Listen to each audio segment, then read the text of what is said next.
Guys this is Vikas Mishra. Welcome to let's study every classes.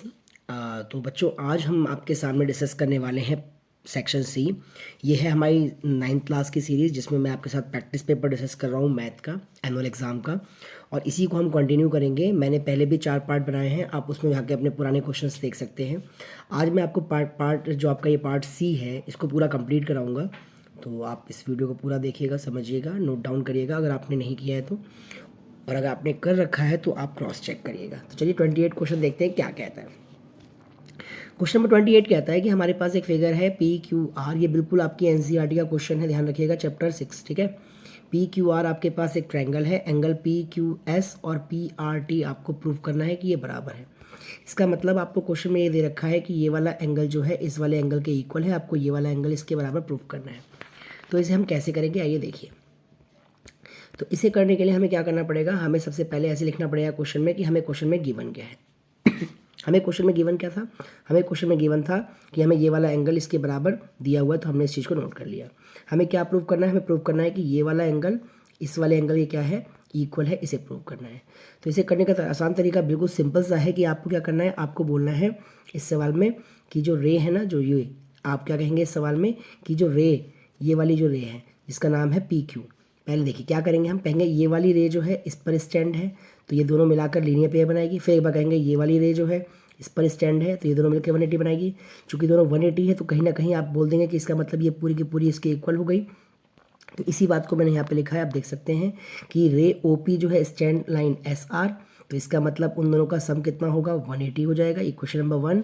फिर ऐसे ही रे पी आर जो है स्टैंड ओ क्यू टी, तो इसका मतलब इन दोनों लाइन का सम कितना हो जाएगा, 180 हो जाएगा, तो इसका मतलब ये भी लीनियर पेयर हो गया।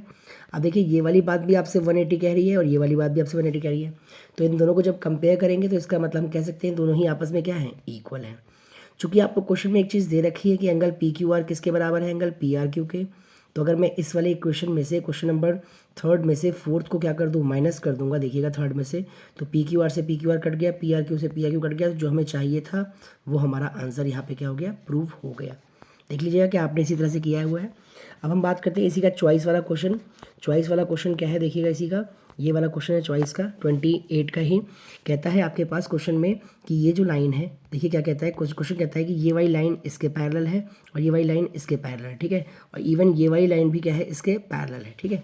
और आपको कुछ कुछ दे रखा है यहाँ पर, क्या दे रखा है, आपको दे रखा है यहाँ पर कि ये वाला एंगल 25 है, ये वाला एंगल 60 है, और आपको क्या फाइंड करना है, आपको फाइंड करना है ये वाला पूरा एंगल और ये वाला पूरा एंगल फाइंड करना है। तो देखिए कितना आसान है, बिल्कुल ईजी से।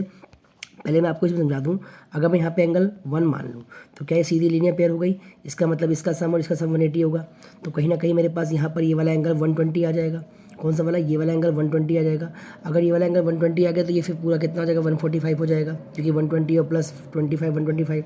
अब गौर से देखिएगा ये वाली लाइन जो है ना इसके पैरेलल है और ये इसे काट गया, तो कहीं ना कहीं ये पूरा एंगल इसके क्या करेगा, अल्टरनेट। तो इसी बात को मैंने नीचे किया है, आप देखिएगा, समझिएगा पूरा अच्छे से। देखिए चित्र बना हुआ था कुछ इस तरह से, क्या क्या गिवन था आपने निकला लिया। अब हमने बड़े प्यार से बोला क्या कि एंगल ये वाला angle, angle C Q D plus angle D Q P, दोनों का सम कितना होगा, 180 180, तो एंगल 1 निकल कितना आ गया, 120। जब आपने एंगल आर क्यू पी निकाला तो आपने इन दोनों को ऐड कर दिया तो कहीं ना कहीं 145 आ गया, कितना आ गया, 145। चूँकि पी क्यू और आर एस दोनों आपस में क्या है, पैरेलल है, पी क्यू और आर एस दोनों ही आपस में क्या है, पैरेलल है, तो इसलिए फिर आपको ट्रांसवर्सल लाइन आर क्यू से काट रही है, तो ये दोनों ही एंगल आपस में क्या हो गए, इक्वल हो जाएंगे, और जिसका नाम कितना हो जाएगा, 145। यानी कि दोनों का ही जो क्वेश्चन पूछा गया है दोनों का ही आंसर क्या होगा, सेम होगा। आप डायग्राम में भी देख सकते हैं, देखिए ध्यान से कि ये वाली लाइन जो है इसके क्या है, पैरेलल है, और ये से काट गया तो कहीं ना कहीं ये पूरा पूरा एंगल क्या होगा, इसके ऑल्टरनेट हो जाएगा, यानी कि एकांतर कोण। नेक्स्ट क्वेश्चन देखिएगा ध्यान से, नेक्स्ट क्वेश्चन 29 क्या कहता है। नेक्स्ट क्वेश्चन है आपके पास 29, कहता है आपके पास इस तरह से आप जब हिस्टोग्राम बनाएंगे तो आप पहले चेक करेंगे कि ये नॉर्मल वाला हिस्टोग्राम है या कोई स्पेशल वाला हिस्टोग्राम है। तो हम देख पा रहे हैं कि इनके बीच में डिस्टेंस 10 10 10 10 10 का ही है, तो इसका मतलब ये नॉर्मल वाला है, आप इसको ईजी से कर सकते हैं। अगर इसके बीच का डिस्टेंस इक्वल नहीं होता तो फिर हमें एडजस्टेड फ्रीक्वेंसी निकालनी पड़ती, फॉर्मूला लगाना पड़ता, जैसा कि आपकी किताब में भी 2 क्वेश्चन है और मैं बता दूंगा आपको अलग से, एग्जाम से पहले ही करा दूंगा, टेंशन नहीं लेना। अब हम बनाते हैं इसका आंसर। देखिए कैसे करना है, आपको एग्जाम में कैसे करना है। आपको एक बात बता दूं मैं आपको एग्जाम में ग्राफ पेपर मिलेगा, तो आप इस वाले क्वेश्चन को ग्राफ पेपर पे ही करिएगा। अगर आपको ग्राफ पेपर देने में लेट हो रहा है, नहीं मिला है, तो फिर आप ऐसे कर सकते हैं, अदरवाइज आप कोशिश करिएगा ग्राफ पेपर पे ही शो करने का। आपको इस तरह क्वेश्चन दिया हुआ है, कहता है हिस्टोग्राम बनाइए। कैसे करेंगे हम, सबसे पहले हमें यहाँ पर एक स्केल यूज़ करना है। कैसे, आपने लाइन खींच ली यहाँ पर, देखिए इस तरह से, और आपने यहाँ पे 10 यूनिट का क्या होगा डिफरेंस दे लिया। नीचे लिखना जरूर कि ये ओवर है, और यहाँ एक्स एक्सिस, ऊपर वाई एक्सिस, और यहाँ पे आप अपने हिसाब से स्केल ले लीजिएगा। जरूरी नहीं है कि आप 6 का ही गैप लें, आप 10, 20, 30 भी ले सकते हैं, आप 4 का टेबल भी ले सकते हैं, 5 का भी ले सकते हैं। मैंने यहाँ पे 6 का टेबल कंटिन्यू किया है, और फिर यहाँ पे लिख दिया रन स्कोर कितने किए गए हैं। ठीक है, ये लिखना बहुत ज़रूरी होता है। बच्चे इस चीज़ को लिखते नहीं है तो उनके मार्क्स क्या होते हैं, यहाँ पर कट जाते हैं, अगर आपने ये नंबर नहीं बताया कि ये है क्या। ठीक है, और यहाँ पर आपको वाई एक्सिस ऊपर दिखाना करता है। ठीक है, अब आपने इस चीज़ को क्या करा, मिला दिया, जितना बोला उसको आपको क्या करा, आपने 42 बोला तो 42 को ले लिया। फिर ऐसे चिपक के ऐसे इसे बोलते हैं हिस्टोग्राम, जो बिल्कुल चिपक के इस तरह से रेक्टेंगुलर बॉक्स के रूप में क्रिएट कर देता है। ठीक है, अब आपको एक चीज़ और नोटिस करनी है, नीचे बोलना है कि यहाँ पर आपने स्केल कैसे लिया है। आप बोलेंगे एक्स एक्सिस पर आपने 1 यूनिट को 10 ओवर लिया है, और वाई एक्सिस पर आपने 1 सेंटीमीटर यानी 1 यूनिट को 6 रन लिया है। अगर आपने 10 का गैप लिया है, 10 बोलेंगे, चाचा का लिया है 4 लेंगे। ठीक है, इस तरह से आपका ये क्वेश्चन क्या हो गया, पूरा हो गया 29। 30 क्वेश्चन नेक्स्ट देखते हैं। 30 क्वेश्चन क्या कहता है, वेरी वेरी इंपॉर्टेंट क्वेश्चन, आपकी किताब का 8.8 चैप्टर का क्वेश्चन है ये, 8.2 का। तो इसको बहुत अच्छे से करना है आपको, और 2-4 क्वेश्चन मैं बताता हूँ आपको। 8 चैप्टर का क्वेश्चन आपके एग्जाम में आपकी बुक से ही आएगा। आप प्लीज़ थोड़ा सा उसको अच्छे से, जो भी आपके एक्सरसाइज में क्वेश्चन है उसी को रिपीटेड करिए, और आपके क्वेश्चन बिल्कुल सही हो जाएंगे। देखिए ये क्वेश्चन आपका क्या कहता है, PQRS is a rectangle, ABCD है ना, जो है उसके मिड पॉइंट है PQQRS और SP। देखिए क्वेश्चन एग्जामिनर चेंज कैसे करेगा, इस वाली बात को यहाँ लिख देगा, यानी कि जो कह रहा है अभी यहाँ पे इसने PQRS रेक्टेंगल बोल रखा है, एग्जाम में वो कह देंगे ABCD is a rectangle, PQRS is a mid point. तो इस चीज़ को आपको आपस में इंटरचेंज कर देते हैं, बाकी क्वेश्चन बिल्कुल same to same as it is वही रहता है। ठीक है जी, तो क्या कह रहा है यहाँ पर, आपको ये शो करना है कि जो ABCD बन रहा है ना, वो क्या है, एक रोम्बस है। कैसे करते हैं इसको, देखिए क्वेश्चन। तो सबसे पहले आपको एक डायग्राम बनाना है। डायग्राम में जैसा चित्र में कहा गया है कि आपने PQRS एक रेक्टेंगल बना दिया, इस तरह से रेक्टेंगल बना दिया, और ये इसका मिड पॉइंट, इसका मिड पॉइंट, इसका मिड पॉइंट बना दिया। इसको बोल दिया A, इसे बोल दिया B, इसे बोल दिया C, इसे बोल दिया D, और सबको क्या कर दिया आपने, मिला दिया, जैसा कि चित्र में आपको यहाँ पर दिखाया भी गया हुआ है। अब आपने बोला क्वेश्चन में आपको गिवन है PQRS इज अ रेक्टेंगल। ठीक है जी, PQR हमारे पास रेक्टेंगल है, ABCD इसका मिड पॉइंट है। ठीक है जी, मिड पॉइंट भी दिखा दिया। आपको शो करना है कि रोम्बस है। तो रोम्बस को प्रूव करने से पहले किसी भी कोऑर्डिनेटर को आपको ये प्रूव करना पड़ता है कि वो एक पैराग्राम है, और पैराग्राम प्रूव करने का तरीका बिल्कुल आपने मिड पॉइंट थ्योरम से सीख रखा है। देखिए कैसे करते हैं, आपने सबसे पहले कोई सा भी ट्रायंगल ले सकते हैं आप, 2 ट्रायंगल बन रहे हैं, दोनों ट्रायंगल में या तो आप ये वाला बड़ा वाला ले लीजिए या इस वाले ले लीजिए। तो पहले मैंने ऊपर वाले के ट्रायंगल की बात करी, मैंने इस वाले ट्रायंगल में बात किया, किस वाले ट्रायंगल में, ऊपर वाले में। ये आपका जो एंगल ट्रायंगल क्या है यहाँ पर, PRS, क्या है PRS या PSR। मैंने बोला ये और ये इसका मिड पॉइंट है, तो कहीं ना कहीं ये इसके क्या हो गया, पैरेलल हो गया, ऐसा मिड पॉइंट थ्योरम कहती है।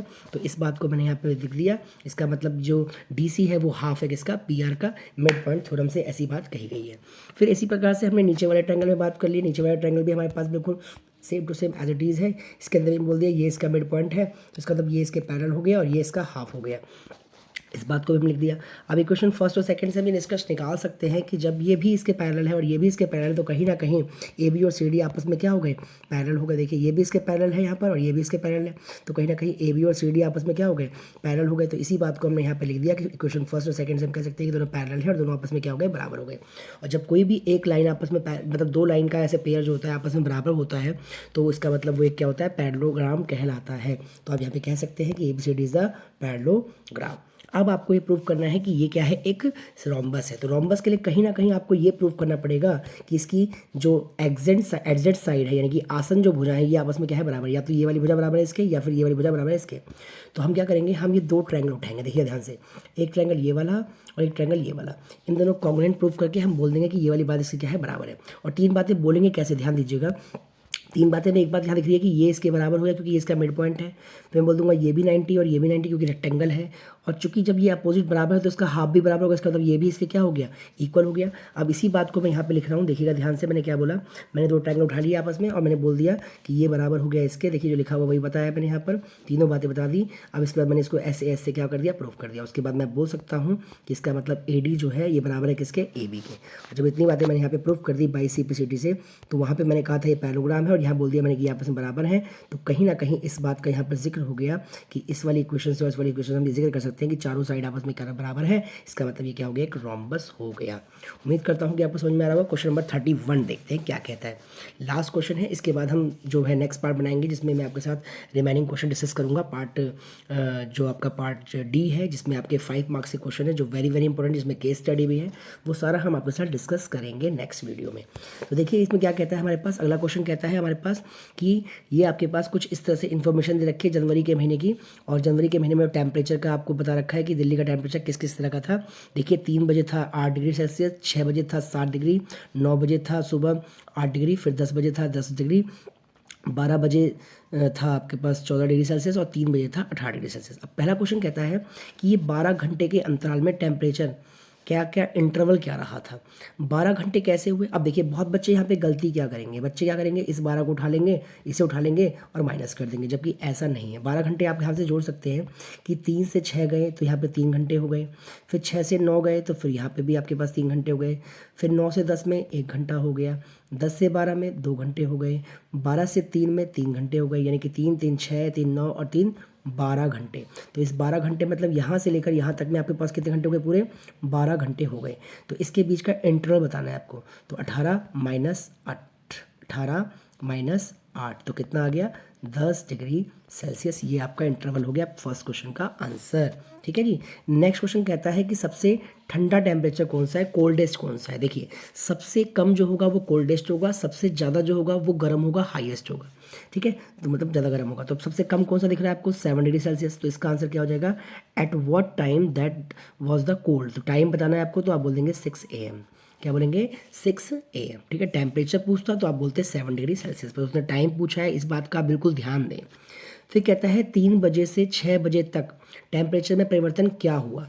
तो अब देखिए आप 3 बजे से 6 बजे में, 3 से 6 जब बज रहे हैं तो पहले 8 था और अब 7 हो गया, तो इसका टेम्परेचर क्या हो गया, गिर गया। तो आप बोल सकते हैं इसका मतलब यहाँ पे टेम्परेचर क्या हो गया, टेम्परेचर फॉल्स डाउन बोल दीजिए, या आप बोल दीजिए टेम्परेचर डाउन हो गया। क्या बोलेंगे आप, टेम्परेचर क्या हो गया बच्चों, डाउन हो गया। कितना डाउन हुआ ये तो पूछा ही नहीं, बस उसमें क्या हुआ। तो आप बता सकते हैं कि यहाँ पर कि किस प्रकार का परिवर्तन हुआ है। तो आप बोलेंगे यहाँ पर टेम्परेचर क्या हुआ है, फॉल हुआ है, यानी कि डाउन हुआ है। तो उम्मीद करता हूँ कि आपको समझ में आ रहा होगा बच्चों, और अब नेक्स्ट वीडियो में मिलेंगे आपके साथ जो आपके 5 मार्क्स के क्वेश्चन हैं। तब तक के लिए बने रहिएगा मेरे साथ और मुस्कुराते रहिए, पढ़ते रहिए हमेशा। उम्मीद करता हूँ कि आपके सारे क्वेश्चंस बिल्कुल सही हो रहे होंगे, और आपको कोई क्वेरी है तो आप कमेंट सेक्शन में लीजिए। नेक्स्ट वीडियो में मिलते हैं, तब तक के लिए जय हिंद, जय भारत। आपका समय शुभ हो और आप मन लगाकर पढ़ते रहें।